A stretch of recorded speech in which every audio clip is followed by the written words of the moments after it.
இன்னைக்கு எங்க வீட்ல செய்யக்கூடிய ஒரு சூப்பரான ரெசிபி தாங்க உங்களுக்கு ஷேர் பண்ண போறேன். வேற எதுவும் இல்ல. இஞ்சி புளி ரெசிபி.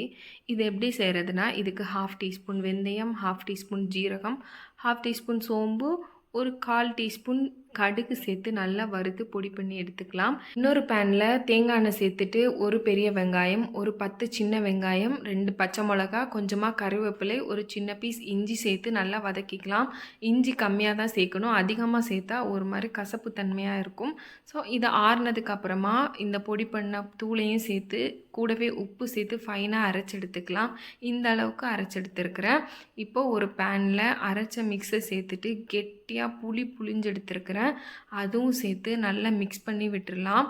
இப்போ இதுக்கு 1 டீஸ்பூன் மிளகாய்த்தூள், ஒரு 1/4 டீஸ்பூன் காயத்தூள், அப்புறமா ஒரு 1/4 டீஸ்பூன் மஞ்சத்தூள், ஒரு 1/2 டீஸ்பூன் தனியா சேர்த்து நல்லா கொதிக்க விடணும். நல்லா சுண்டி வந்ததும் இந்த ஒரு சின்ன பீஸ் வெல்லம் சேர்த்து நல்லா மிக்ஸ் பண்ணி சுண்டி வந்ததும் சூப்பராக இஞ்சி புளி தொக்கு ரெடி ஆகிடுச்சு. ஃபைனலாக தாளித்து விட்டுடலாம். தேங்காய் எண்ணெய் சேர்த்துட்டு கடுகு, கருவேப்பிலை, காஞ்ச மிளகா சேர்த்து தாளித்து விட்டோம். அவ்வளோதான், சூப்பரான இஞ்சி புளி ரெசிபி ரெடி ஆகிடுச்சு. இது வச்சு சாப்பிட்டோன்னா ஒரு எக்ஸ்ட்ராவே சோறு சாப்பிடுவோம். அவ்வளோ டேஸ்ட்டாக இருக்கும். கண்டிப்பாக சேவ் பண்ணி வச்சு மறக்காமல் செஞ்சு பார்த்துட்டு எப்படி இருந்துச்சு